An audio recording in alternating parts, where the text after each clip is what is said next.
Ang proseso, puntahan muna natin, dinggin muna natin Sumagot ito. ka. Sumagot ka muna within 10 days. At Yun. dito natin magbabase ngayon kung Kung ano ang maglabas ba dapat ng natin TRO? magiging, Yun, magiging ang desisyon. ganda. Patas Pero pa rin maganda yan. yung petition kasi pinapatigil na talaga, partner eh. Yes, partner. Kaya nga, yun nga, ayaw nga kagad magdesisyon ng korte hanggat hindi rin naririnig yung Sumagot. kabilang panig. Kasi nga magiging bias ang datingan. Correct. Oo. Yun, partner. So, patas talaga ang ginagawa ng EC. Korte Suprema. Oo, ang galing.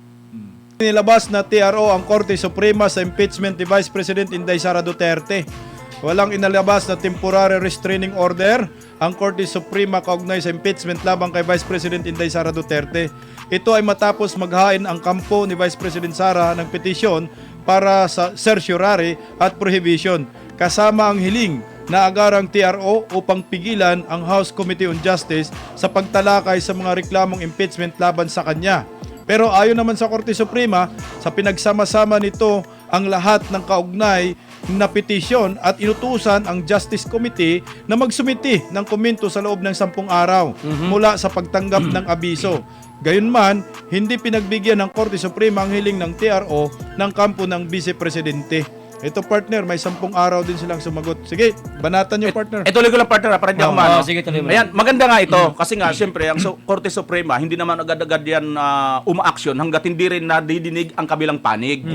Ito nga mga kapartner, yung nagpapatunay, kasi alam nyo, hindi man nila litrahan, hindi man nila sabihin, pero sa totoo lang, parang ang dating, pagka pumanig kay BP Inday Sara, ang Korte Suprema, parang ang dating sa kanila ngayon, wala na ito, lalo na sa mga social media, sasabihin nila, DDS kasi yan. Appointee ni Duterte. Appointee ni Duterte. Ganon sila kung makapagbintang.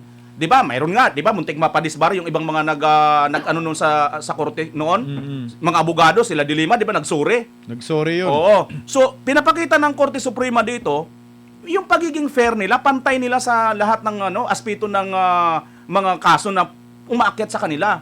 Pinagbigyan din sila, hindi agad-agad umaksyon ng korte na pag-file ni BP Inday Sara dahil pinapaboran ko ito si BP Sara. Gawin agad. O gawin ko agad, TRO kagad kayo. Iyak na kayo ngayon. May proseso. Hindi, tama ka dyan. Ang proseso, puntahan muna natin, dinggin muna natin Sumagot ito. ka. Sumagot ka muna within 10 days. At Yun. dito natin magbabase ngayon kung ano ang maglabas ba dapat ng namin TRO? magiging, Yun, magiging ang desisyon. ganda. Patas Pero pa rin maganda yan. yung petition kasi pinapatigil na talaga, partner eh. Yes, partner. Kaya nga, yun nga, ayaw nga kagad magdesisyon ng korte hanggat hindi rin naririnig yung Sumagot. kabilang panig. Kasi nga magiging bias ang datingan. Correct. Oo. Yun, partner. So, patas talaga ang ginagawa ng EC. Korte Suprema. Oo, ang galing. Partner ba dong? Ganun ba? Sa'yo na. Ikaw na, ayaw mo. Okay na. Okay, sige. Maganda yung sagot niya. Maganda yung sagot ni partner BMR doon. Paliwanag po natin, kasi kaya hindi po nilabasan ng temporary restraining order ng Korte Suprema. Ito pong petition po na pinapatigil kasi. Pinapa-temporary muna ng patigil. Ng kampo. Kasi po, hindi pa nadidinig po yung kabilang panig. Correct. oo. Ito po yung sinasabi po natin na due process. Kasi kung iti-TRO agad po mga kabayan, na hindi pa napapakinggan yung kabilang panig, tama yung sabi niya, talaga sabihin niya na, maka Duterte itong Korte Suprema. Yeah. Ngayon, ito yan, kaya itong si Congressman Terry Redon, wag ka munang magdiwang dahil may trabaho ka pa. Ano yung trabaho mo? Sumagot ka. Sumagot ka. Yeah. Ngayon, ito yung mga partner yung iniiwasan nila eh. Yan na nga eh. Ito yung kinakatakutan nila na ku-questionin ho ng Korte Suprema yung tinatawag na grave abuse of discretion. Ang dami nilang grounds, partner, naharapin. Na ang tanong dito, saan sa konstitusyon na maaari kayong magpasabpina ng AMLAC, ng SALN, ng mga bank account. 'Di ba? Kaya nga dito makikita natin yung limitasyon ng mga Committee on Justice. Partner Buds, pagpatuloy mo. Yan. Alam nyo, tama silang lahat. Hindi nga. Ang ano lang natin dito, no? Pinagmamalaki na kasi ng kampo nila Ridon na walang TRO. Bakit? Bukas na ba yung April 14? Hindi pa naman eh. 'Di ba? 10 pa bukas, partner. 10 pa lang bukas. Ang April 14 sa Martes pa. Correct. Tsaka kayo magdiwang pag April 14 na wala pang TRO. Ikalawa, pwede namang yung tinuloy nyo ng 14, tapos dumating na, kasi 10 days partner eh. So, masasagasaan yung 14, di ba? Pasok pa sila. Na kapag ano kayo, pwede pang gamitin yan lalo yung ginawa ninyo. Magiging ground pa uli yan. Ayan na, magiging ground na para dismiss na yung kaso. Ipatay. Kasi eto, pinatitigil lang kayo eh. Ayaw nyo tumigil. Ayaw. O ibig sabihin, pag may palpa kayong ginawa dyan, Dali na. inopen ninyo yung mga bank account na hindi naman pala kayo allowed, Correct. baka ma-dismiss na yung kaso lalo. Exact. Kaya huwag kayong magdiwang. Ang sinasabi lang namin dito, ngayon sinasabi nyo walang TRO. Tuwan-tuwa kayo. Sinasabi nyo, hindi nag-TRO ang Supreme Court itutuloy namin to sa 14. Paano pag nagpasya ang Supreme Court at hindi pabor sa inyo? Iyak na naman, partner. Hindi nga lang sila umiiyak eh. Sasabihin na naman nila, overreach naman. Hindi Ang nyo naman Supreme Court. trabaho yan.